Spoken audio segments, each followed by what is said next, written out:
দুনিয়ার নারীরা বাচ্চা গর্ভে নিয়ে যখন চলে কত মাথা ব্যথা, কত কষ্ট, খানা নাই, ঘুম নাই। আমার গর্ভে মুহাম্মদ আসছেন, আমার কোনো মাথা ব্যথা নাই, পেটে ব্যথা নাই, কোনো অসুস্থতা নাই।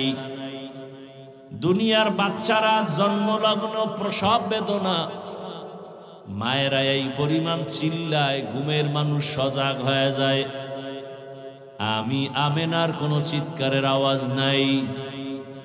দুনিয়ার বাচ্চারা মায়ের গর্ভ থেকে যখন আসে রক্ত যায়, কত কান্না। আমার সন্তান দুনিয়াতে আসছে, কোনো কষ্ট নাই, রক্ত নাই। দুনিয়ার বাচ্চারাই সেই কান্না শুরু করে। আর আমার সন্তান মুহাম্মদ দুনিয়াতে আসা মাত্রই সাথে সাথে রবের প্রশংসা করেছে। দুনিয়ার বাচ্চারা আসে উলঙ্গ, আমার সন্তানকে আমি উলঙ্গ দেখি নাই।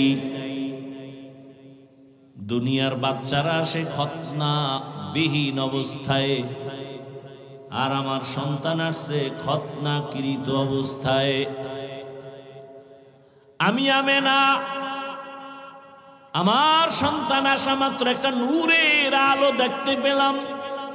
এত পরিমাণ আলোর পাওয়ার, রোম পারস্য অনেক দূর। আমি নিজ চোখে দেখলাম ওই প্রাসাদগুলো স্পষ্ট দেখা যায়। রহমতের নবী আসার পর জমিনের মধ্যে পরিবর্তন শুরু। নবী আস্তে আস্তে বড় হচ্ছেন। মানুষের ভালোবাসা কেমন যেন চেহারার মধ্যে শুধু আকর্ষণ, তাকাইলেই মায়া লাগে। এরে আমার কলিজার যুবক, আজকে তোমার চেহারার মধ্যে 40 বছর পর্যন্ত তোমার চেহারার আকর্ষণ যাবে না।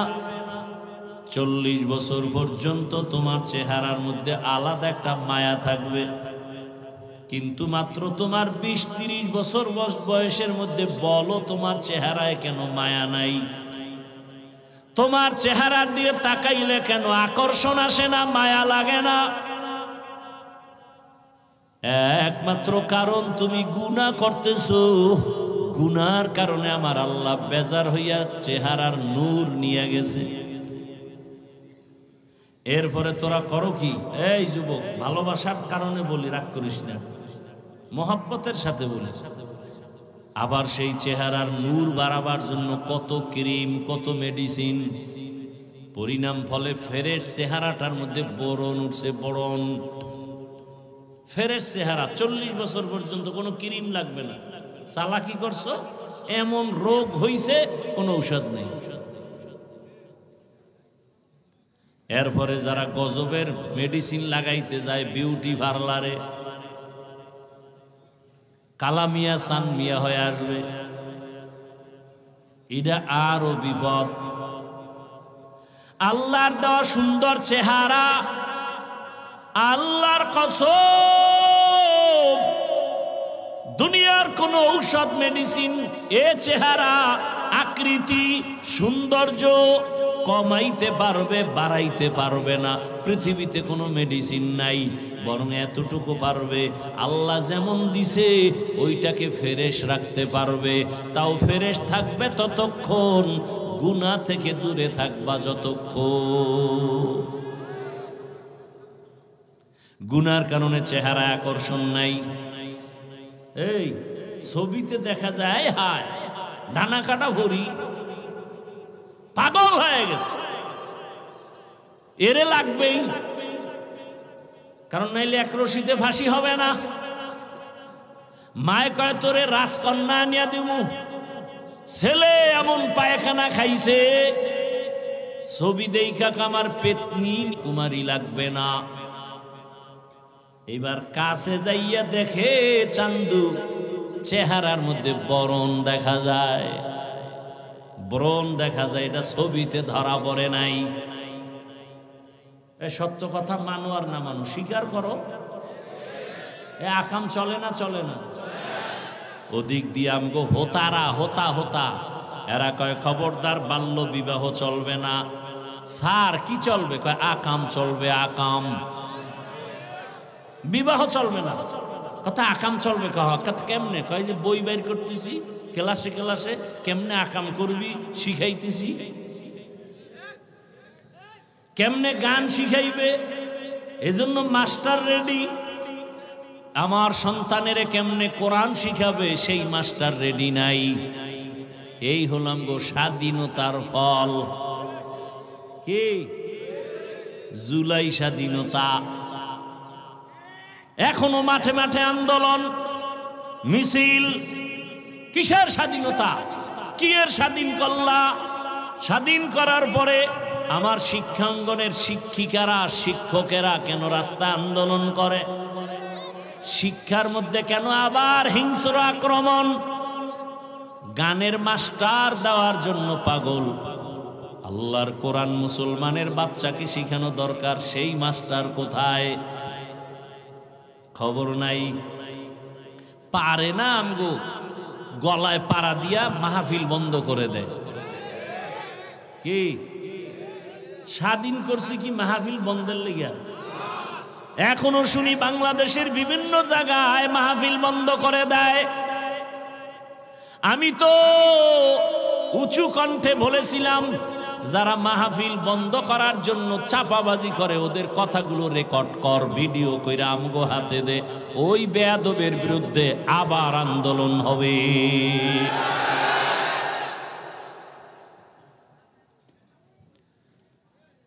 ভাইরা আমার, বাংলাদেশের 53 বছর ইতিহাস বলে ওলামায়ে কেরাম যে কাজে গেছে সেই কাজ সফল হয়েছে। ওলামায়ে কেরাম যে আন্দোলনে নেমেছে সে আন্দোলন সফল হয়েছে। ওলামায়ে কেরাম এখন আন্দোলনে নামছে, পায়খানা আর খাবো না। আমরা এখন পবিত্র রাষ্ট্রনীতি চাই, দুর্নীতি চাই না, জুলুম চাই না। আমার বোন নির্বিঘ্নে রাস্তায় হাঁটবে, আক্রমণ হবে কেন? মায়ের সামনে বাবার সামনে মেয়েকে ধর্ষণ করা হবে কেন? এটা ইন্ডিয়ার খবর। বাবায় তার মেয়েকে হোটেলে ঢুকাইয়া, আপন মেয়ে, আজকের রাতের জন্য তুই আমার কাছে স্ত্রীর মতো। নাউজুবিল্লাহ আসে না? আল্লাহ হেদায়াত দান করেন। ও আমার কলিজার যুবক বাবারা, আমি যে এতক্ষণ কত কষ্ট করে কথা বলি, কারণ সব কিছুর শ্রম আমার কণ্ঠের উপরে, আর জাহিরি ভাবে শ্রম আসছে আমার হর্নের উপরে, আওয়াজের উপরে। কতটা কষ্ট হয় আমি বুঝি, কিন্তু এত বয়ান কইরাও কিন্তু একবারও বলি না, এই যুবক আমার মতো টুপি লাগাও। একবারও বলছি? বুঝো বাবা, বুঝো কি বলতে চাই, বুঝো। এই যে এতক্ষণ কষ্ট করে চিল্লাই, একবারও কিন্তু বলি না স্কুল কলেজে তালা লাগাইয়া মাদ্রাসায় যাও, কওমি মাদ্রাসায় যাও, তাবলিগে যাও, পীরের কাছে যাও। একবারও বলি নাই। বরং আমি তোমার পক্ষে একটু সাপোর্ট দেই যুবক বাবা। আমাদের মাঝে আলেমের অভাব নাই, মুফতির অভাব নাই, মুহাদ্দিসের অভাব নাই, মুফাসসিরের অভাব নাই, কিন্তু আমার দেশে আদর্শবান ডাক্তারের অভাব, আদর্শবান ইঞ্জিনিয়ারের অভাব। ইঞ্জিনিয়ার আছে, আদর্শবান ইঞ্জিনিয়ার নাই। ডিসি আছে, এসপি আছে, আদর্শবান এসপির অভাব। আমার দেশের ডিসি এসপি ওসিরা যদি আদর্শবান হইতো, এই বাংলাদেশে কোরআনের বয়ান চলতো, কোনো সুদখোরের থেকে অনুমতি নেওয়া লাগতো না। কোরআনের বয়ান হবে, অনুমতি নিতে যাইতে হয় সুদখোরের কাছে। আল্লাহ হেদায়াত দান করুন। আরো জোরে বলেন। ভাইরা আমার, আমি চাই তুমি ডাক্তার হও, ইঞ্জিনিয়ার হও, প্রফেসর হও, তবে আদর্শবান হও। এই কথার সাথে এই কথাও লিখো। সব যুবকদের আমি তো একটা মনের ভালোবাসার আবদার করি, 200 টাকা খরচ করে একটা ব্যানার বানাও, 2 ফিট 3 ফিট, ব্যানারের মধ্যে লেখো পৃথিবীতে দুনিয়ার সকলের আদর্শ নাপাক, রহমাতুল লিল আলামিনের আদর্শই একমাত্র পাক। ইমামুল আউয়ালিন আল আখিরিন বাহরে সদকা রহমাতাল লিল আলামিন, সাইয়্যিদুল কাউনাইন খাতমুল মুরসালিন, আখির আহমদ বুদে ফখরুল আউয়ালিন। আপনাদের কষ্ট হইতেছে? একটা ফ্যানও নাই স্টেজে, না? এটি সব বন্ধ রাখছেন কেন? এই ফ্যানটা ডাইনে বামে ঘুরাইতে পারে না, এই জন্য বন্ধ রাখছে। এটা ঘুরাইনে ফ্যান নাই বা দূরের থেকে দেওয়া যায় না? সব ফ্যানটি বন্ধ করে দিচ্ছে।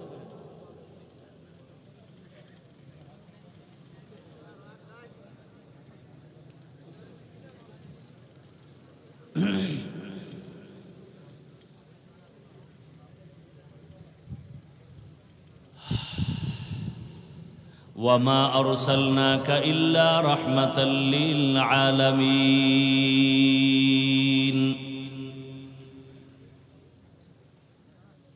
এই বইলর কই? বইলর ওটা কোন থানায় পড়ছে? হ্যাঁ নে মাইক নেই কি ঢাকার দেয়? ঢাকার থেকে মাইক এনে এই যুগে খারাপ মাইক আছে। আমার তো আশ্চর্য লাগে, গলাটা ধইরে গেছে আমার, এত কষ্ট হইতেছে কথা বলতে। না ওখানে শান্তি পাইলাম, হ্যাঁ নে আবার পুরা বাসর ঘর বানাই থুইছে, প্যান্ডেল ট্যান্ডেল কইরা কাপড় দিয়ে আটকাইয়া, এক জাহান্নাম, ঘামতে ঘামতে শেষ।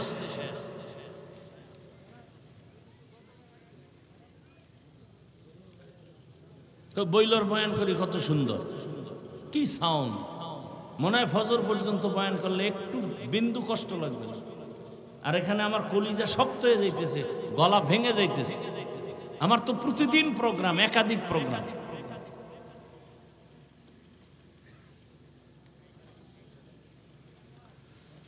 আল্লাহ রহমতের নবীর আদর্শ। মক্কা নগরীতে আসার পরে নবী বড় হলেন, কত বেঈমানরা মূর্তি পূজা করে। নবী গালি দেন না, বুকে লাগান, সব মুহাম্মদের পাগল, কারণ চেহারার মধ্যে আকর্ষণ। রহমতের নবীর চাহনির মধ্যে আকর্ষণ। শুধু কি মানুষ, নবী রাস্তা দিয়ে হাঁটেন, দুপার্শ্বের গাছ লুইয়া রসুলের সালাম দেয়। কে কে? গাছ।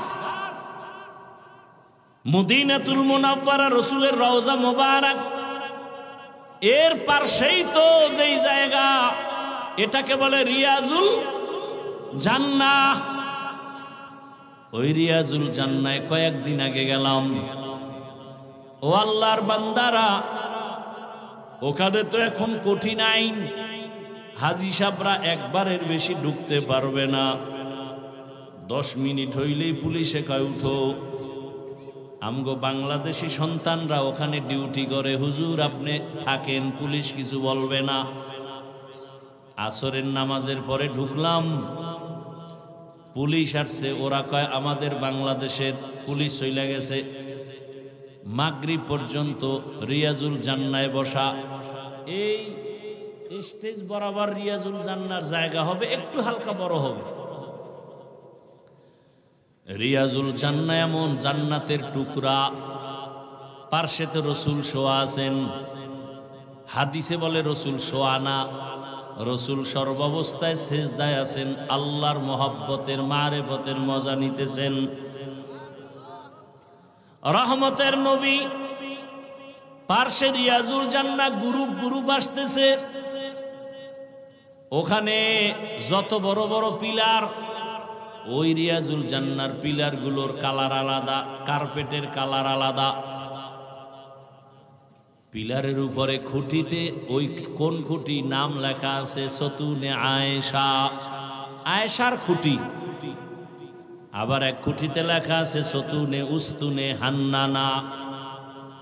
নবী এক মরা খেজুর গাছে ট্যাক লাগাইয়া জুমার খুতবা দিতেন। কিছুদিন পরে এটা বাদ দিয়া নতুন মিম্বর বানাবেন। মানুষ যেমন কান্না করে খেজুর গাছ তেমন কান্না করে। বুখারী শরীফের ঘটনা।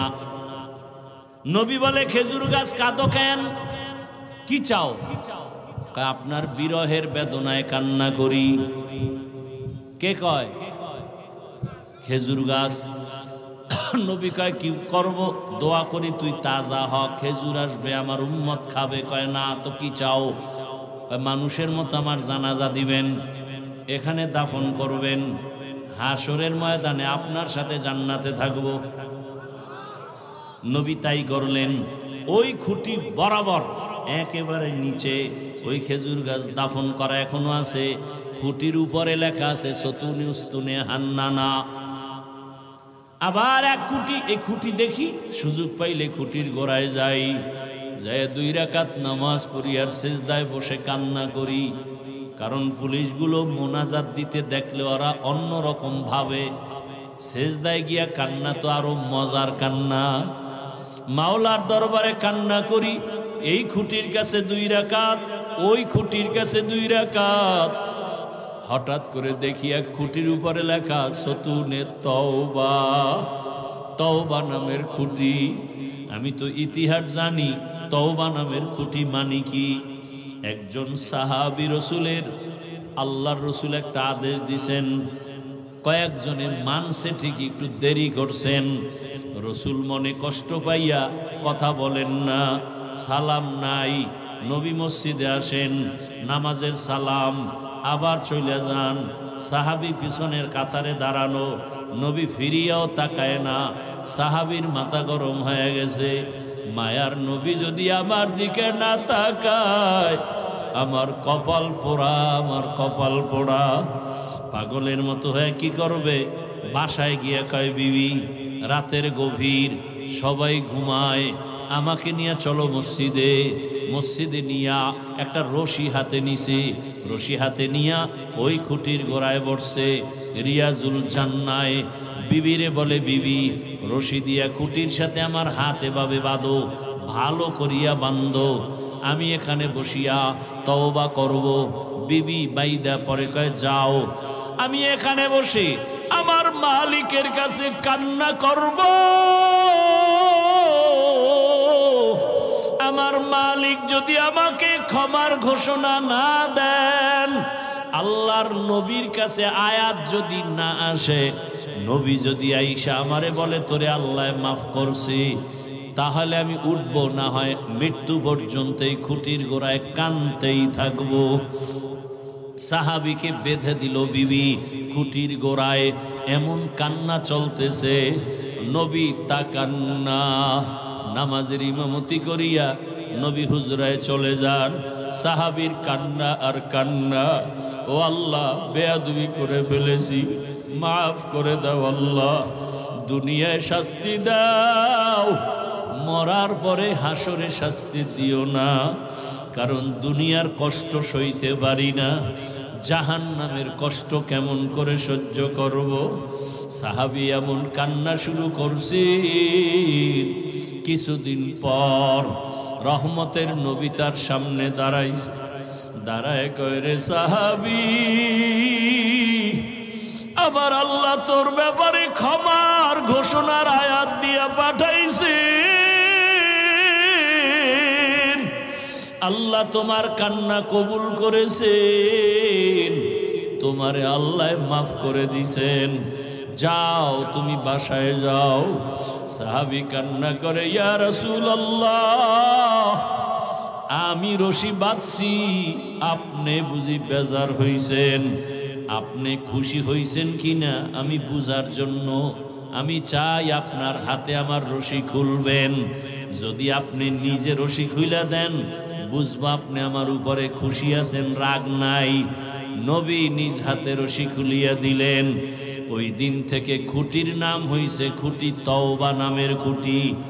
আজও মদিনায় যাও, রওজায় গিয়া দেখো, রিয়াজুল জান্নার ওই খুঁটির উপরে আরবিতে লেখা সতুনে তওবা। ও আমার যুবক বাবারা, সাহাবায়ে কেরামদের উপরে তো আল্লাহ খুশি, আল্লাহ তো তাদের জান্নাতের ঘোষণা দিছেন। এরপরেও তাদের মধ্যে দেখো আল্লাহর রসুলের মোহাব্বত কেমন। আমি কিন্তু একটু আগেই বলছিলাম মনের শখে কত কিছুই না মানুষ করে, তুমিও তো করছো। মনে চাইছে দাড়ি রাখবা না, নামাজ পড়বা না, পর্দা করবা না, এখনো কি শখ মিটে নাই? আমি পায়ে হাত রেখে বলি যুবক বাবা, তোমার মতো কত যুবক র্যাব, আর্মি, পুলিশ, বিডিআরের চাকরি করে, নামাজ পড়ে। তোমার মনটাকে একটু প্রশ্ন করো, তুমি কেন পারবা না? তোমার মতো যুবক রাস্তায় গাড়ি চালায়, নামাজ পড়ে, বলো বাবা তোমার কপাল কেন খারাপ? তোমার মতো যুবক মাছ ধরে, নামাজ পড়ে, কৃষি কাজ করে, নামাজ পড়ে, বলো তুমি কেন পারো না? তোমার কপাল কেন খারাপ? তোমার মতোই তো জেনারেল লাইনের সন্তান, স্কুল কলেজে পড়ে, নামাজ ছাড়ে না, বলো তুমি কেন পারো না? তোমার কপালে না জানি কারো বরদোয়া লাগছে। বলতে পারো হাফিজ ভাই কার বরদোয়া লাগার সম্ভাবনা? লেখা রাখে যুবক বাবারা, 3 জায়গার বরদোয়া লাগলে কসম আল্লাহর, মরার আগে তোর ধ্বংস শুরু। 1 নাম্বার জায়গা মা বাবা, 2য় জায়গা শিক্ষক, 3য় জায়গা ওলামায়ে কেরাম। এই 3 জায়গার বরদোয়া যদি লাগে তোর ব্যবহারের কষ্টে, তোর জীবনটা মরার আগে ধ্বংস হয়ে যাবে। মা বাবার কলিজার দুঃখে যদি বলে আহ, একটা নিঃশ্বাস ছাড়ে, ওই নিঃশ্বাসটা তোর জন্য ধ্বংসের কারণ। শিক্ষক যদি তোমার মতো ছাত্রের ব্যবহারে কষ্ট পায়া নিঃশ্বাস ফেলে, ওই নিঃশ্বাস তোমার ধ্বংসের কারণ। ওলামায়ে কেরাম যদি তোমার আচরণে কষ্ট পায়া নিঃশ্বাস ফেলে, ওই নিঃশ্বাসটা তোমার ধ্বংসের কারণ। এখনো সময় আছে, তওবা করো রে বাবা। পর্দার আড়ালের মা বোনেরা, আপনার মতো কত মা কত বোন এখনো আছে নামাজ ছাড়ে না, বেপর্দায় চলে না, মোবাইলে সময় নষ্ট করে না, স্বামীর মাল হেফাজত করে। ও আমার যুবক বাবারা, তোমার মতো যুবক যদি নামাজ পড়িয়া চাকরি করে, তুমি কেন পারবা না? তোমার মতো যুবক যদি লেখাপড়া করে, নামাজ পড়ে, তুমি কেন পারবা না? তোমার মতো যুবক যদি ব্যবসা করে, নামাজ পড়ে, তুমি কেন পারবা না? ও আম্মা জানেরা, বোনেরা, আপনার মতো মা, আপনার মতো বোন যদি পর্দা করে, নামাজ পড়ে, স্বামীর মাল হেফাজত করে, মোবাইলে সময় নষ্ট না করে, আপনারা কেন পারবেন না? ও যুবক বাবা, অনেক কথাই রাগে হয়তো বলে ফেলেছি।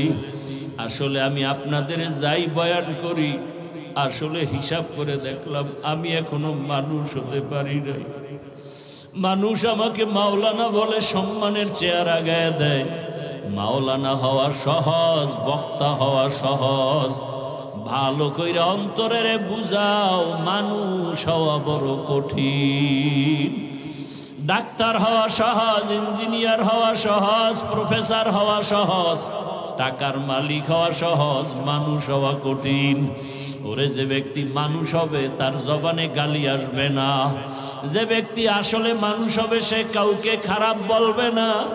যে ব্যক্তি আসলে মানুষ হবে তার কোনোদিন তাকওয়ার উল্টা চলবে না। তার চোখ দিয়া গুনাহ হবে না, হাত দিয়া গুনাহ হবে না।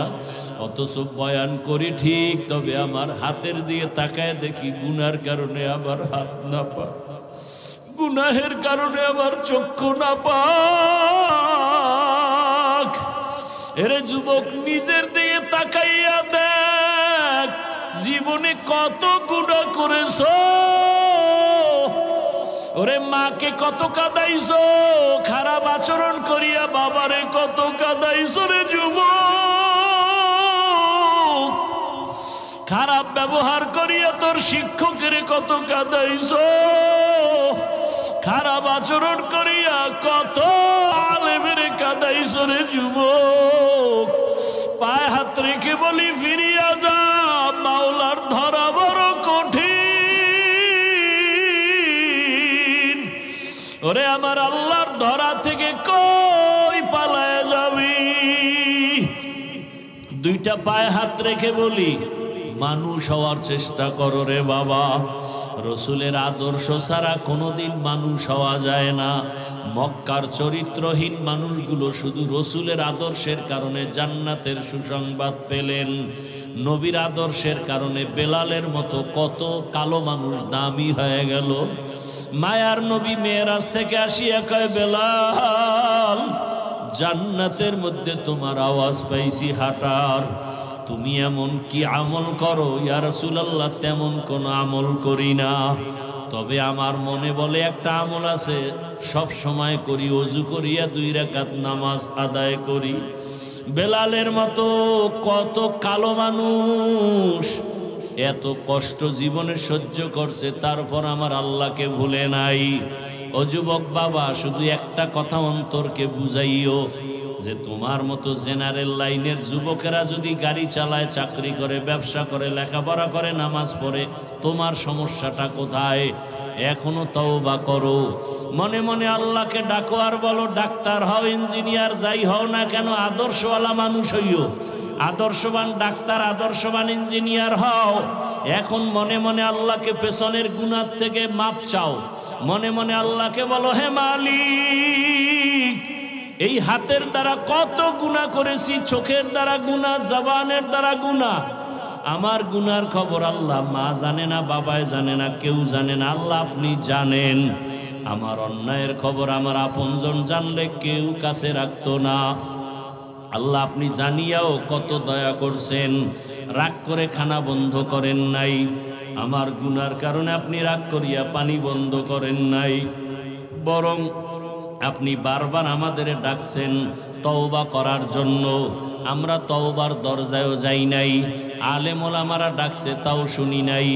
আজকে থেকে তৈরি হয়েছি মাওলা, আর গুনাহ করব না, আর দাড়ি কাটবো না, নামাজ ছাড়ব না, বেপর্দায় চলবো না, মা বাবার সাথে বেয়াদবি করব না, শিক্ষকের সাথে বেয়াদবি করব না, ওলামায়ে কেরামের পরামর্শ নিয়া, নবীর তরিকা মানিয়া, আদর্শ মানিয়া মরণ পর্যন্ত চলবো। ডাক্তার হলেও আর নামাজ ছাড়ব না, ইঞ্জিনিয়ার হতে গিয়াও নামাজ ছাড়ব না, ব্যবসা করতে গিয়া আর নামাজ ছাড়ব না, চাকরি করিবা না করি নামাজ ছাড়ব না। অন্তর থেকে যদি মাওলাকে তওবার নিয়তে বলা যায়, আল্লাহ দরজা খুলে দিবেন, ফিরাইয়া দিবেন না। তবে এটাও সত্য কথা, বয়ানের শুরুতেই বলছিলাম, আবু জাহাল নবীরে দেখলো, 13 বছর বয়ান শুনিয়াও কালেমা কপালে আসে নাই। আর ওমরের মতো বান্দা 27 বছরে নবীকে জবাই করতে গিয়া কালেমাওয়ালা হয়ে গেছে। এখন ওমরের অনেক সম্মান। ও আমার যুবক বাবারা, জানি না এখানে কার কপালটা ওমরের মতো কবুল হয়ে যাবে, আর কার কপালটা আবু জাহালের মতো পুড়িয়া যাবে জানি না। আল্লাহর কাছে মাথা নত করে তওবা করো, আর দাড়ি কাটবা না, নামাজ ছাড়বা না, বেপরদায় চলবা না, মা বাবার দোয়া নিয়া, শিক্ষকের দোয়া নিয়া, উলামায়ে কেরামের পরামর্শ নিয়া নবীজির সুন্নাত অনুযায়ী চলবা। যাদের খাঁটি তওবার নিয়ত আছে, আল্লাহকে বলো, আল্লাহ তওবাওয়ালা জিন্দেগি দান করেন, তওবার উপরে মজবুত হইয়া চলার তৌফিক দান করেন, আমিন। এই কথাটা খেয়াল করবেন। সাহাবায়ে কেরামের প্রশ্ন, নবী আপনাকে মানে না, তারা কারা? নবী জবাব দিতে গিয়া প্রথমে ডাইরেক্ট জবাব দিলেন না, বরং দয়ার আওয়াজ দিলেন, মান আতাআনি দাখালাল জান্নাহ, যে আমার অনুসরণ করবে সে জান্নাতে যাবে। বিপরীত কথা আসে, যে অনুসরণ করে না সে জান্নাতে যাবে না। খেয়াল করিয়েন, সাহাবায়ে কেরামের প্রশ্ন ছিল, ইয়া রাসূলুল্লাহ আপনাকে মানে না, তারা কারা? নবী জবাব দিতে গিয়ে প্রথমে দয়ার আওয়াজ দিলেন, যারা আমার অনুসরণ করবে তারা জান্নাতে যাবে। এটা হলো রসুলের কথা। এবার বিপরীত কথা কি আসে, এটা রসুল বলে না, আসে তো এটা, যে অনুসরণ করে না সে জান্নাত পাবে না। কিন্তু রসুলের কথা বলেন নাই যে আমার অনুসরণ করে না সে জান্নাত পাবে না। নবী কি বলছেন? মান আসানি ফাকাদ আবা, যে আমার বিরোধিতা করবে সে আমাকে অস্বীকারী হিসাবে জাহান্নামে যাবে। আমাকে অস্বীকারী হিসাবে জাহান্নামে যাবে কে? যে আমার বিরোধিতা করবে। এখানে বুঝার মতো একটা কঠিন পয়েন্ট আছে। তরজমা বলা শেষ, হাদিসের উপরে কিছু ব্যাখ্যা, তারপরে আয়াত নিয়ে কিছু কথা। রহমতের নবী বললেন সব উম্মত জান্নাতে যাবে, যারা আমাকে মানে না তারা জান্নাতে যাবে না। সাহাবায়ে কেরামের প্রশ্ন, আপনাকে মানে না তারা কারা? রহমতের নবী বলছেন যারা আমার অনুসরণ করবে তারা জান্নাতে যাবে, যারা আমার বিরোধিতা করবে তারা জাহান্নামে যাবে। তাহলে যে ব্যক্তি নবীর অনুসরণ করে সে জান্নাতে যাবে, আর যে বিরোধিতা করবে সে জাহান্নামে যাবে। বাট যে অনুসরণ করে না তাকে জাহান্নামী বলা যাবে। তাহলে নবীর অনুসরণ যারা করে না এরা দুই দলে ভাগ করা। কয় দল? এক দল দরদি আর এক দল বিরোধী, এক দল আগ্রহী আর এক দল বিদ্রোহী। যেমন এই ওদিকে কি ফেরেশতা,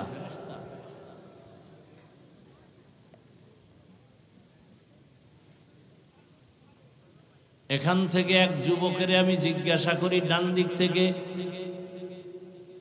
কথার কথা, এই যুবক তুমি বাবা নামাজ কেন পড়ো না? যুবক বলে হুজুর নামাজের অনেক দরকার, চেষ্টা করি পারি না, দোয়া করবেন। কি বুঝলেন? ছেলেটা কি বিরোধী না দরদি? হ্যাঁ, আচ্ছা। এদিক থেকে একজনকে জিজ্ঞাসা করলাম, এই যুবক নামাজ কেন পড়ো না? বলা মাত্রই জবাব দিল, না পড়লে অসুবিধা কি? এরকম বেয়াদব আছে না নাই? কি বুঝলেন ওর জবাবে? আগ্রহী না বিদ্রোহী? রসুলের আদর্শ মানা না মানার বেলায় বিদ্রোহীর নাম বেঈমান। বিদ্রোহীর নাম এখনো ক্লিয়ার বুঝেন না, আরো বুঝেন। একজনে নামাজ পড়ে না আর একজনে নামাজ পছন্দ করে না, দুইজন সমান? যে নামাজ পড়ে না সে দরদি মুমিন, তাকে গালি দেওয়া যাবে না। আর যে নামাজ পছন্দ করে না সে বেঈমান, তাকে ছাড় দেওয়া যাবে না। ব্যবধান আছে না নেই? এক ভাই দাড়ি রাখে না, কিন্তু তার অন্তরে আগ্রহ আছে, গালি দেয়া যাবে না, সে মুমিন। আর একজনের দাড়ি পছন্দ করে না, তার অন্তরে বিদ্রোহের আগুন, সে ঈমানওয়ালা না, তাকে ছাড় দেওয়া যাবে না। পর্দা করে না আর পর্দা পছন্দ করে না, দুইটা কি এক? যে পর্দা করে না সে মুমিন, যে পর্দার বিধানকে পছন্দ করে না সে বেঈমান। ভালো করে বুঝেন, এত ডিস্টার্ব। এই হাত থাকতে মুখে কথা বলো কেন? জবান বন্ধ রাখেন। মোবাইলওয়ালারা আল্লাহ হেদায়েত না দিলে তো আমার 14 গোষ্ঠীর ক্ষমতা নেই। এই যে মোবাইল নিয়ে বসে আছেন, কোন আকামে যে আপনাকে ধাক্কায় যে একটা বেহেশতের বাগানে মোবাইল নিয়ে বসতে হবে। হাদিসের উপরে মোটামুটি আলোচনা বুঝাইতে পারছি কিনা জানি না। দুই ব্যক্তি নামাজ পড়ে না, একজন আগ্রহী আর একজন বিদ্রোহী। দুই ব্যক্তি সমানভাবে দাড়ি রাখে না, ব্যবধান কোথায়? একজন আগ্রহী আর একজন আগ্রহী মুমিন, বিদ্রোহী বেঈমান। আগ্রহীকে গালি দেওয়া যাবে না, বিদ্রোহীকে ছাড় দেওয়া যাবে না। দুইজনই পর্দা করে না, কিন্তু একজন আগ্রহী আর একজন বিদ্রোহী। আগ্রহী মুমিন, বিদ্রোহী বেঈমান। আগ্রহীকে গালি দেয়া যাবে না, বিদ্রোহীকে ছাড় দেয়া যাবে না। আসেন আয়াতের উপরে যাই। ওয়ামা আরসালনাকা ইল্লা রাহমাতাল লিল আলামিন।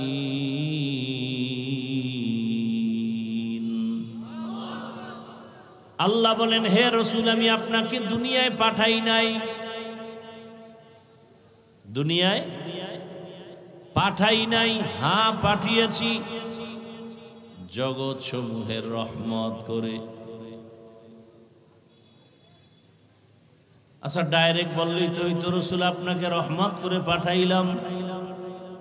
প্রথমে বললেন পাঠাই নাই, এরপরে বললেন হ্যাঁ পাঠিয়েছি রহমত হিসাবে। ঘুরাইয়া বললেন কেন? এর অনেক জবাবের মূল কথা হলো, দুনিয়ার মানুষের জেহেনটাকে খালি করলেন। আর বললেন রহমতের নবী, শেষ নবী, কিয়ামত পর্যন্ত যার আদর্শ চলবে সেই নবী, আমি তাকে অকল্যাণের জন্য পাঠাই নাই, আমি তাকে পাঠাইছি হেদায়েতের জন্য এবং মানুষের স্থায়ী কল্যাণের জন্য। অর্থাৎ তার পুরাটাই রহমত, কোনো গজব নাই, জহমত নাই, পুরাটাই রহমত। এরপরে তরজমা করলাম জগৎ সমূহের জন্য রহমত। অনেকে তরজমা করে উভয় জগতের জন্য রহমত। উভয় জগৎ মানে দুনিয়ার জগৎ আর আখিরাতের জগৎ। আসলে তো জগতেই উভয় না, রূহের একটা জগৎ আলাদা, মায়ের গর্ভের জগৎ আলাদা, দুনিয়া। হাসরের মাঠে উঠার আগে কবর জগৎ আলাদা, হাসরের ময়দানের জগৎ আলাদা। জান্নাতের ভেতর আর জাহান্নামের ভেতরে আর একটা আলাদা জগৎ। সব জগতের জন্য আমার আল্লাহ হলেন রব, রহমতের নবী হলেন রহমত। আমার আল্লাহ হলেন রব্বুল আলামিন, রহমতের নবী হলেন রহমাতুল লিল আলামিন। जहाँ तक आए रबूबियत खुदा का, वहाँ तक है नबूवत मुस्तफा का। रबूबियत खुदा का आए जहाँ तक, नबूवत मुस्तफा की है वहाँ तक। हाँ, बयान तो चलते से हरदम, এত হরতাল, এত করোনা, বয়ান চলতেছে, কিন্তু আমলের খাতা বড় শূন্য।